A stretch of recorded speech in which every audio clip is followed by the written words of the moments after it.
Hey guys, welcome back to the panel. We got Pierce and John here. All right, guys.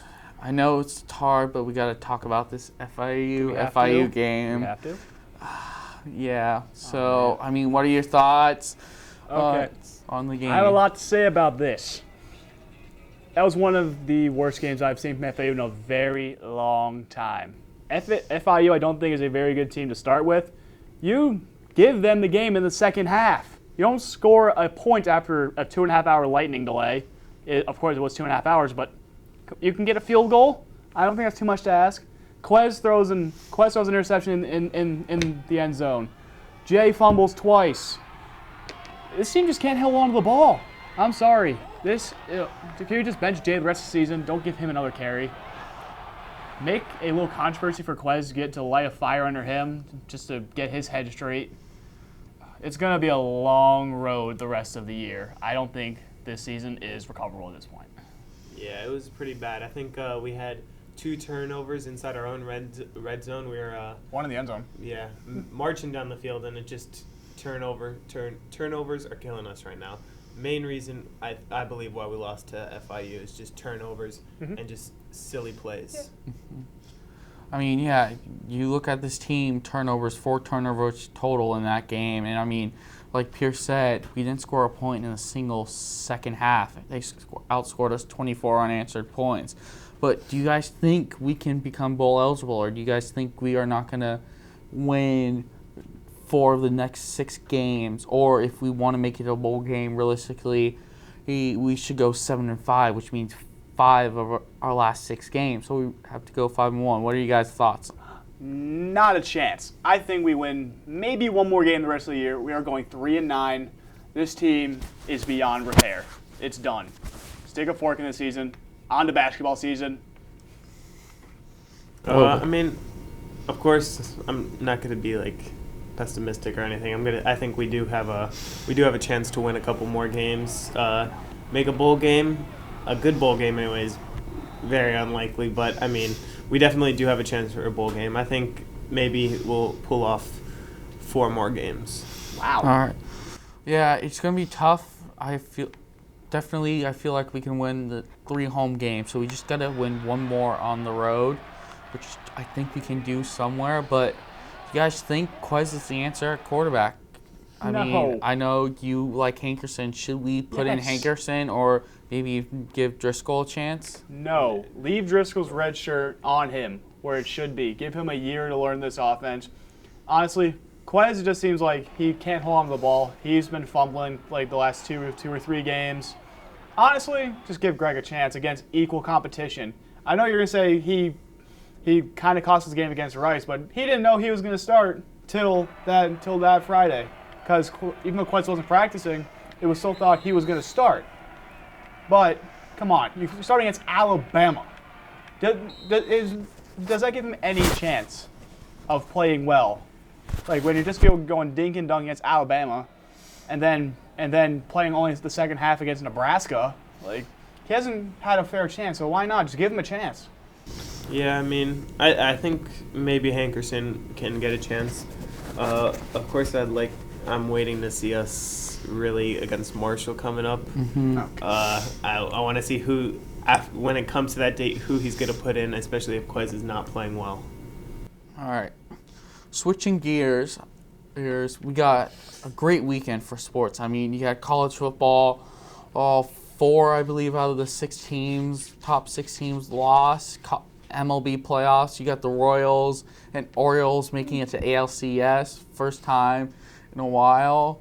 So, what are you guys' thoughts on this? Let's just start it off. College football. That was one of the wildest weekends of college football I have seen in a long time.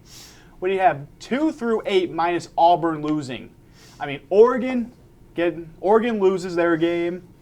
Alabama, I thought, looked terrible against Ole Miss. Mississippi State beats A&M. Notre Dame, I think, should be in the top 4 after beating Stanford. Baylor, I don't know how they're not in it, even though they're still undefeated. It's just ridiculous. Baseball, yeah, you had 2 games go, 1 game with 18, and the playoffs have been pretty shocking, but the teams minus the Royals, the teams like we all thought would be there are there. But college football, you have Ole Miss and Mississippi State. Who would have thought they would have been good coming into this year? Yes, they're top 15, but no one thought they had a chance to make the playoff. Now they do. It could be a rematch, but I want to ride the bandwagon of Ole Miss and Mississippi State. They both will make a lot of noise come playoff time. Yeah. Sorry.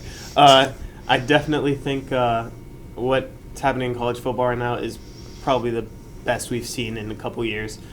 Teams that we never would have thought would have been in the top 10, and not even the top 5 for that matter. Yeah. Really making an impact. Mississippi State's quarterback, Dak Prescott. Dak Prescott? Yep. Yeah, probably one of the best quarterbacks, Heisman candidate now. Just been amazing. Ole Miss quarterback Bo Wallace has been outstanding too. He's a beast.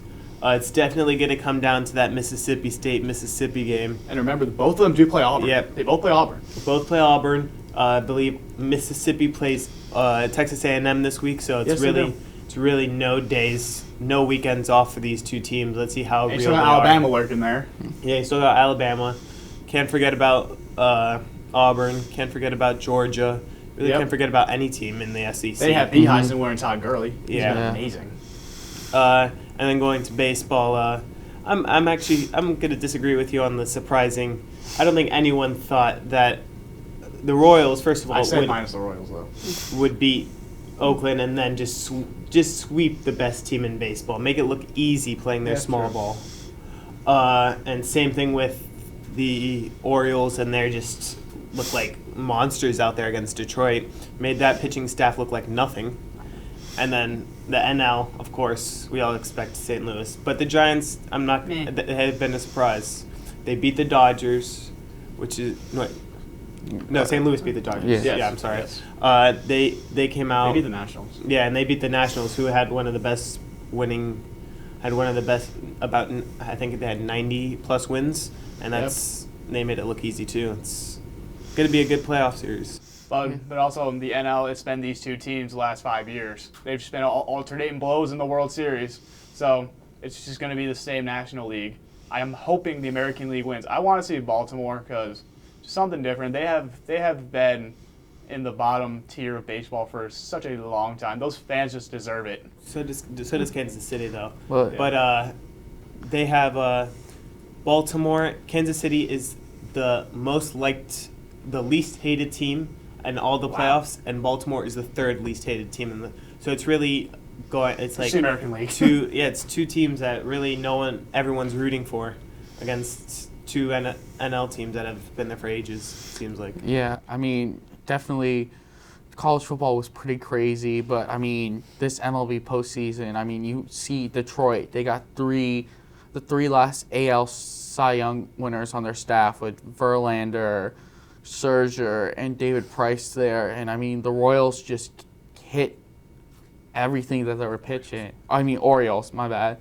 And then look at the Royals. I mean, 3 in a row, extra inning games that they won before they just clobbered the Angels in that 8-3, I believe, final score to sweep the series. I mean, and yes, in the NL, it's pretty much the same two teams, but here's what I'm surprised in the NL. Clayton Kershaw, the best pitcher in the game, could not pitch in the playoffs right now. I mean, he pitches fine the first 6 innings, but once it gets to the 7th inning, I mean, Gabe's up 8 runs and then 3 runs the other night. Yeah, 3-run homer.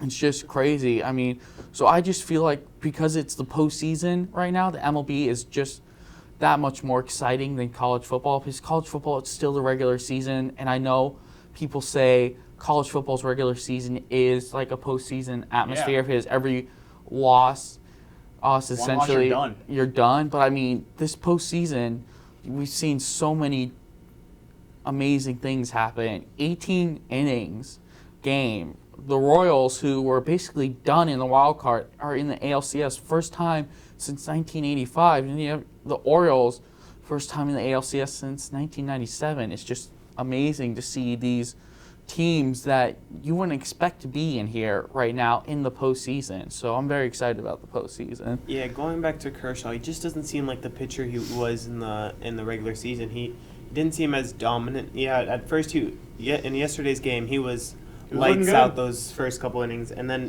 when Adams came up to bat, just that home run just barely went over that right field fence, and it was. I just think he can't work off of 3 days rest. He's No. not used to that. He's used to working off of 4 or 5 days rest like a normal starter. That's how he can be so dominant. He has time to rest his arm, but There was definitely bad. It just seemed like the entire team wasn't really there. Hanley Ramirez, he's been plagued with injuries all year. It didn't really seem like he was in it. We got benched. Puig got benched. He only had, I believe, 1 hit in about 18 at They bats didn't or be, something. there was a pinch runner. So Yeah, and it was a double and he scored, or triple and he scored. yeah. So of course he's been injury plagued too. Yeah. Their bullpen hasn't been that great this year. outside of Brian Yeah. Wilson, yeah, they didn't have anything. And then they're managing. Don Yeah, Mattingly, Don I don't Mattingly. think he's gonna last. I think he might get the boot after this year. With all the money they spent, he should. Well, I mean, they spent $240 million on this roster. They're expecting World Series or bust. So, Yeah. but thanks for tuning in, guys. We'll see you next week.